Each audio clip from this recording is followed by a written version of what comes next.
បាទជំរាបសួរពុកម៉ែបងប្អូនអរគ្នាសួស្តីសូមស្វាគមន៍ដែលបានវិលត្រឡប់មកជួបគ្នាសាជាថ្មីម្ដងទៀតហើយបាទថ្ងៃនេះខ្ញុំមកចែកកន្លឹះមួយនៅពេលដែលវីដេអូរបស់យើងបានគ្រប់គ្រងការហើយក៏យើងបានស្នើសម្បើកនៅ monetize រួចរាល់ហើយបន្តមកទៀតក៏យើងបានបង្កើត Google AdSense មួយបាទយើងបានដាក់អាសយដ្ឋានរបស់យើងផ្ញើទៅក្រុមហ៊ុន YouTube រួចហើយបន្តមកទៀតយើងបាន approve ហើយយើងបានបំពេញនៅតាក់30% ក៏រួចរាល់ផងដែរចឹងបន្តទៀតបងប្អូនត្រូវចូលមកបើកវីដេអូរបស់យើងដែលគេដាក់ផ្ទាំងពាណិជ្ជកម្មនៅលើវីដេអូរបស់យើងបាទអញ្ចឹងមូលហេតុអីបានយើងត្រូវបើកផ្ទាំងពាណិជ្ជកម្មដែលគេផ្សាយនៅលើវីដេអូរបស់យើងគឺយើងត្រូវបើកវាបើយើងមិនបើកវាទេគឺយើងមិនអាចរកលុយជាមួយនឹងវីដេអូរបស់យើងបានទេបាទតោះតែយើងធ្វើការបើកmonetization នៅលើវីដេអូរបស់យើងទៅវីដេអូរបស់យើងនឹងអាចរកលុយមានន័យថារកប្រាក់ចំណូលមកឲ្យយើងបាន 100% បាទអញ្ចឹងនៅពេលដែលយើងបានលុយហើយគឺខាងក្រុមហ៊ុន YouTube គេនឹងកាត់ពន្ធនៅលើវីដេអូរបស់យើងហ្នឹងមានន័យថាគេកាត់យើងភាគរយខ្លះហើយនឹងបានមកលើយើងភាគរយខ្លះបាទដូចជាខ្ញុំឧទាហរណ៍នៅលើ clip វីដេអូមុនអញ្ចឹងនៅពេលដែលយើងបានឧទាហរណ៍ថា100អញ្ចឹងទៅយើងបានតែ70ទេបាទហើយ30ទៀតគឺគេដកពីវីដេអូរបស់យើងហ្នឹងមានន័យថាគេកាត់ពន្ធនៅលើវីដេអូរបស់យើងបាទអញ្ចឹងបងប្អូនដែលគាត់ថ្មីដែលគាត់អត់ទាន់ដឹងនៅរបៀបបើកវីដេអូរបស់យើងបាទវីដេអូរបស់យើងគ្រប់គោលការណ៍មែនប៉ុន្តែបើយើងមិនចូលបើកទេវានៅតែ turn off មានន័យថាវាអត់មានturn on ទេតើតែយើងចូលមកបើករាល់គ្រប់វីដេអូរបស់យើងទើបយើងអាចធ្វើការរកប្រាក់ចំណូលជាមួយនឹងផ្ទាំងពាណិជ្ជកម្មទាំងអស់នោះដែលគេបានដាក់ផ្សាយនៅលើclip វីដេអូរបស់យើងនីមួយៗបាទអញ្ចឹងសម្រាប់បងប្អូនដែលគាត់មកថ្មីបាទសូមកុំភ្លេចជួយចុច subscribe និងសញ្ញារូបកណ្ដឹងម្នាក់មួយផងដើម្បីទទួលបាននៅចំណេះដឹងថ្មីៗដូចជា clip វីដេអូថ្មីៗពី channel របស់ខ្ញុំបាទតោះបើអញ្ចឹងកុំឲ្យនៅខាតពេលយូរយើងចូលទៅធ្វើទាំងអស់គ្នានៅលើទូរស័ព្ទដៃរបស់យើងតែម្ដងបាទ let's go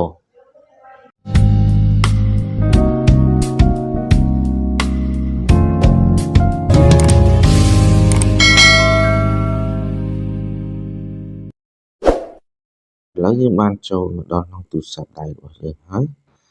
អញ្ចឹងបន្តមកទៀតបងប្អូនចូលមកក្នុង app Chrome របស់យើងមួយនេះមកបាទហើយយើងចូលមកដើម្បីយើងចូលទៅកាន់ channel YouTube របស់យើងបាទអញ្ចឹងបន្តមកទៀតគេឲ្យយើង search នៅត្រង់នេះយើង search ពាក្យថា youtube.com មកបងប្អូនបាទ YouTubeចឹងបងប្អូនវាយតែ YouTube ក៏វា load មកឲ្យយើងថា youtube.com ដែរតោះទៀតបងប្អូនក៏លេខចុះមកខាងក្រោមគឺវាមានសញ្ញាព្រួយហើយផ្ទាំងពណ៌ខៀវនោះបងប្អូនคลิกមកលើសញ្ញាព្រួយនោះមកចឹងបន្តមកទៀតបងប្អូនឃើញរូប profile to channel របស់យើងនេះរូប profile channel ហ្នឹងបងប្អូនคลิกចូលមកលើរូប profile ហ្នឹងមកបន្តមកទៀតបងប្អូនបាននឹងធ្វើការបង្រិចបន្តិចសិនបងប្អូននឹងឃើញពីថា your channel អញ្ចឹងបងប្អូនអាចคลิกចូលមកបើបងប្អូនคลิกYouTube Studio ក៏បានដែរប៉ុន្តែជាទូទៅគឺបងប្អូនយកកន្លែងពាក្យថា your channel មកបាទដោយសារយើងនៅលើទូរស័ព្ទដៃហើយយើងបានបំលែងមែនតែយើងអាចជួនកាលចុចទៅ YouTube Studio វាអត់ទៅតើតែចុចកន្លែងពាក្យថា your channel នេះបាទអញ្ចឹងបងប្អូនចុចកន្លែងពាក្យថា your channel ទៅបន្តមកទៀតគឺវានឹងបង្ហាញផ្ទាំងថ្មីបែបនេះហើយបន្តមកទៀតបងប្អូនឃើញអាផ្ទាំងពីរដែលមានពាក្យថា customize channel ហើយនិង manage videos តែនៅចំណុចនេះនៅពេលដែលយើងចូលមកគឺវាតែងតែ play នៅវីដេអូរបស់យើងប៉ុន្តែនេះដូចជាអត់មានទេរដងដូចចូលមក play យើងចូលបិទវីដេអូរបស់យើងដែលយើង play ហ្នឹងមកបងប្អូនបាទឥឡូវបន្តទៀតបងប្អូនចូលកន្លែងពាក្យថា customize channel ហ្នឹងមកបាទ click នៅលើពាក្យហ្នឹងមកបាទឥឡូវយើងបានចូលមកក្នុង channel YouTube របស់យើងហើយអញ្ចឹងកាលពីវីដេអូមុនយើងបានបង្កើត Google AdSense បន្តទៀតយើងបានបំពេញតាក់ពន្ធ 30% រួចរាល់ហើយឥឡូវបន្តទៀតយើងនឹងធ្វើការបើកនៅវីដេអូរបស់យើងដើម្បីឲ្យគេដាក់ពាណិជ្ជកម្មនៅលើវីដេអូរបស់យើងបាទហើយជួនកាលវីដេអូខ្លះក៏បានដាក់ហើយជួនកាលវីដេអូខ្លះក៏វាអត់ទាន់បានដាក់ដែរអញ្ចឹងយើងត្រូវចូលមកមើលវាឲ្យគ្រប់ជ្រុងជ្រោយឥឡូវនៅចំណុចត្រង់នេះបងប្អូនបាទបងប្អូនចូលកន្លែងនេះសញ្ញារូបកន្លែងនេះហៅ content បាទឥឡូវដើម្បីឲ្យដឹងថាកន្លែងហ្នឹងមានអក្សរបងប្អូនចុចកន្លែងសញ្ញាត្រី3នេះមក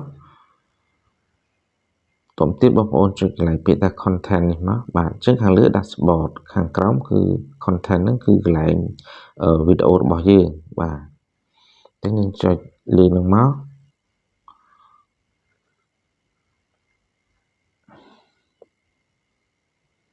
បាទអញ្ចឹងយើងមើលវីដេអូរបស់យើងមកតើវីដេអូមួយណាដែលយើងអត់ទាន់បានដាក់ពាណិជ្ជកម្មនៅលើវីដេអូរបស់យើងមានន័យថាយើងអត់ទាន់បានបើកអញ្ចឹងបើសិនជាយើងមិនទាន់បើកទេបងប្អូនអាចចុចកន្លែងពាក្យថាវីដេអូនេះហើយមានcloud រៀងជាការ៉េហ្នឹងបងប្អូនអាចគ្រីសមកបាទគ្រីសនៅត្រង់ហ្នឹងបន្ទាប់ពីយើងគ្រីសហើយវាចេញពាក្យដែល edit នេះអញ្ចឹងបងប្អូនចុចកន្លែងពាក្យ edit ហ្នឹងមកបាទប៉ុន្តែវីដេអូរបស់ខ្ញុំនេះខ្ញុំបានបើក on ទាំងអស់ហើយកាលមុនវា off ប៉ុន្តែវាបានបើកឥឡូវបើបងប្អូនអត់ទាន់បានបើកបងប្អូនអាចចុចតាមដែលខ្ញុំបានប្រាប់នោះមកបាទអានេះយើងធ្វើនៅលើទូរស័ព្ទដែរវារៀងទូចបន្តិចណាបងប្អូនប៉ុន្តែសម្រាប់បងប្អូនដែលគាត់អត់មានកុំព្យូទ័របងប្អូនអាចធ្វើតាមវីដេអូដែលខ្ញុំបានបង្ហាញទៅគឺយើងអាចបើកនេះបើក on នេះអញ្ចឹងពេលរៀងគ្រប់គោលការណ៍យើងបង្កើត Google AdSense ហើយយើងនឹងបាន apply ទៅក្រុមហ៊ុន YouTube ហើយយើងត្រូវតែបើកវីដេអូរបស់យើងដើម្បីឲ្យគេដាក់ពាណិជ្ជកម្មនៅលើវីដេអូរបស់យើងគឺយើងនឹងទទួលបានលុយពីពាណិជ្ជកម្មដែលគេដាក់លើវីដេអូរបស់យើងហ្នឹងបាទឥឡូវបន្តទៀតបងប្អូនអ្នកឃើញពាក្យ edit ទូចនៅត្រង់ហ្នឹងទេបាទឥឡូវខ្ញុំធ្វើការពង្រីកតិចមកបាទចាំបងប្អូន click កន្លែងហ្នឹងមកបន្តទៀតបងប្អូនយកកន្លែងពាក្យថាmonetization នេះបាទចុចលើហ្នឹងមកអានោះមានន័យថាយើងបើកអស់បាទយើងបើកអស់មកចឹងឥឡូវនេះយើងចុចកន្លែងពាក្យ update នេះមកបាទ update វីដេអូនេះផ្ទាំង Q ហ្នឹង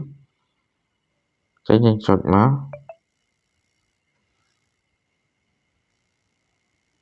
ចុចលេខ update នោះមួយទៀតមកបាទ update វីដេអូចឹងបងប្អូន click មកតុំទៀតបងប្អូនគ្រីសកន្លែងនេះបាទណាគ្រីសកន្លែងcolumn រៀងជាការ៉េហ្នឹងបងប្អូនគ្រីសមកដើម្បីយើងអាប់ដេតវីដេអូរបស់យើងតុំទៀតបងប្អូនចុចពាក្យថាអាប់ដេតវីដេអូនេះមកបាទអាហ្នឹងយើងបើកវីដេអូរបស់យើងទាំងអស់ហ្មងកន្លែងហ្នឹងបងប្អូនបាទយើងបើកការរកលុយទាំងអស់បាទឥឡូវវាកំពុងតែ processing ឲ្យយើងហើយបាទឥឡូវបន្តទៀតយើងទៅមើលវីដេអូនៅខ្លះដែលវាអត់ទាន់បានដាក់ពាណិជ្ជកម្មនៅលើវីដេអូជួនកាលយើងបើកមែនប៉ុន្តែ មានវីដេអូមួយចំនួនវាអត់បានដាក់ចាប់ដូចថាវីដេអូយើងចាប់ពី8នាទីឡើងវាអាច4នាទីយើងដាក់នីតិកម្មមួយឬក៏4នាទីដាក់នីតិកម្មមួយអញ្ចឹងណាតែបើវីដេអូយើងខ្លីចាប់ពី3នាទីឬក៏4នាទី5នាទីប្រហែលជានីតិកម្មហ្នឹងគេដាក់មួយនៅលើតែវីដេអូរបស់យើងតែបើវីដេអូរបស់យើងមានរយៈពេលចាប់ពី8នាទីឡើងគឺវាអាចមានពាណិជ្ជកម្ម2ឬក៏3ពាណិជ្ជកម្មនៅលើវីដេអូរបស់យើងបាទអញ្ចឹងចន្លោះ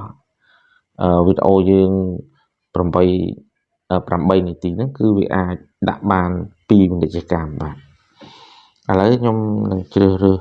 យកវីដេអូណាមួយដើម្បីធ្វើការបង្ហាញរបៀបបើកដាក់ពាណិជ្ជកម្មនៅលើវីដេអូរបស់យើងហ្នឹងហើយយើងចុចមកលើវីដេអូផ្នែកខាងលើនេះមួយប្រហែលជា6នាទីនេះ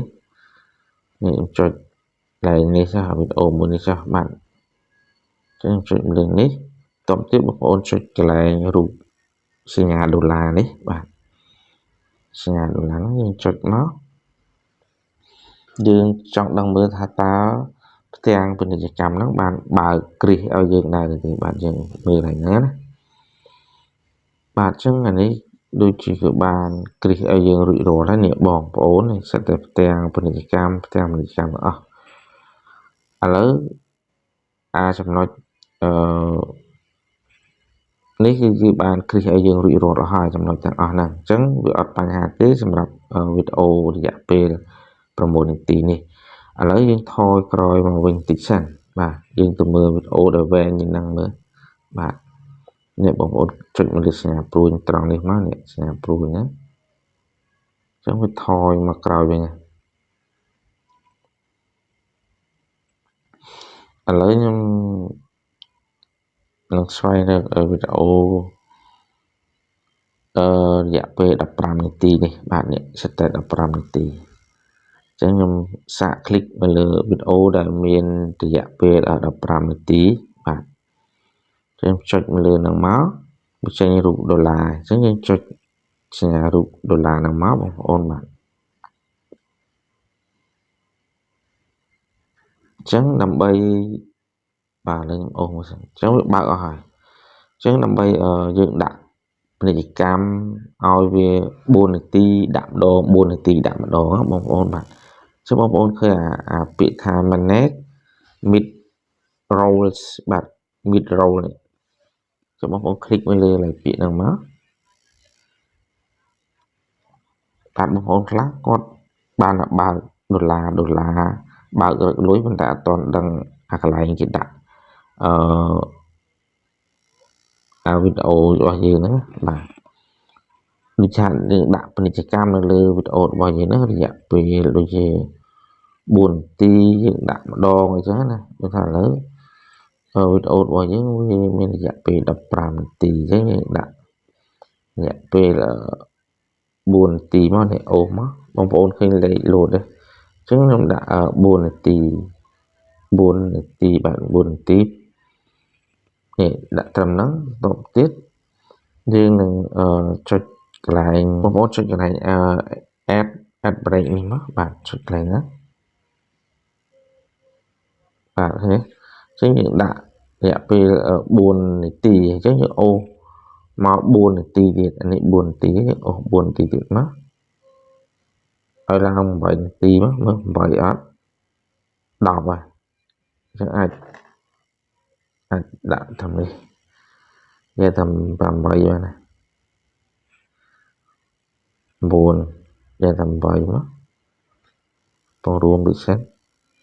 បាទនេះយកតាម8នេះមកតោះទៀតបងប្អូនចុចកន្លែងនេះកន្លែង add នេះកន្លែងadd break នេះអញ្ចឹងបងប្អូនคลิกលើហ្នឹងមកចុចហ្នឹងមកបាទអញ្ចឹងយើងបានប៉ុណ្ណឹងហើយប៉ុន្តែវីដេអូនេះដូចជាយើងបានដាក់រួចហើយយើងដាក់បន្ថែមទៀតចឹងបាទឥឡូវខ្ញុំដាក់អស់មកដាក់ប៉ុណ្នេះដាក់14ហ្នឹងបាទអញ្ចឹងវាយើងដាក់ផ្ទាំងពាណិជ្ជកម្ម 3នៅលើវីដេអូយើងរយៈពេល15នាទីបាទតទៅបងប្អូនចុច add break នឹងដែរបាទតែប៉ុណ្ណឹងបន្តទៅបងប្អូនចុចពាក្យ continue នៅផ្នែកខាងលើនេះមកបាទតទៅបងប្អូនចុច save បាទបង្រួមតិចមកនេះចុច save ផ្ទាំងខៀវៗនោះបងប្អូនចុចមក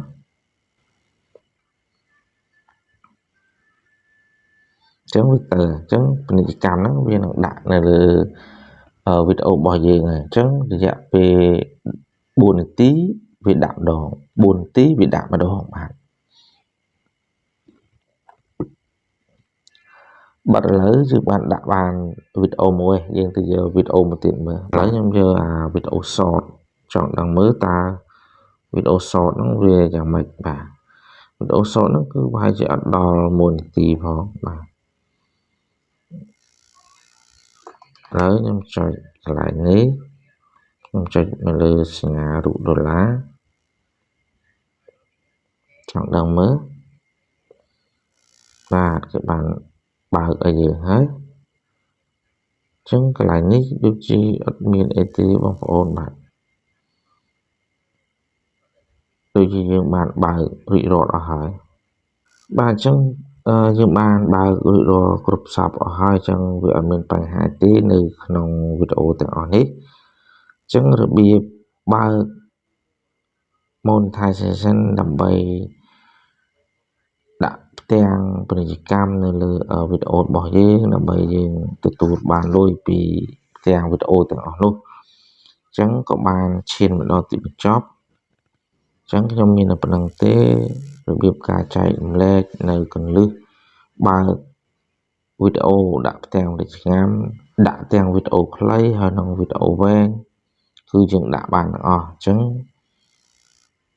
សម្រាប់បងប្អូនដែលគាត់អត់ទាន់ដឹងឬក៏អត់ទាន់ចេះបងប្អូនអាចមើលទៅបងប្អូនអាចនឹងចេះដាក់ឬក៏ចេះបើកmonetization ហើយនឹងដាក់ផ្ទាំងពាណិជ្ជកម្មនៅលើវីដេអូរបស់យើងបាន100%អញ្ចឹង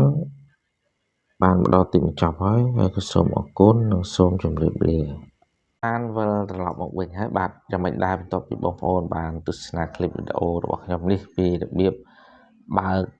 turn on និង turn off នៅលើវីដេអូរបស់យើងរួចរាល់ហើយយើងមានសិទ្ធិទទួលប្រាក់ចំណូលពីវីដេអូរបស់យើងបាន100%ហើយអញ្ចឹងខ្ញុំជឿជាក់ថាបងប្អូននឹងអាចធ្វើបានទាំងអស់គ្នាបាទអញ្ចឹងខ្ញុំមានតែប៉ុណ្្នឹងទេដើម្បីចែកម្លែកទៅកាន់បងប្អូនទាំងអស់គ្នាយើងនឹងជួបគ្នាវគ្គក្រោយៗជាបន្តទៀតបាទសូមអរគុណ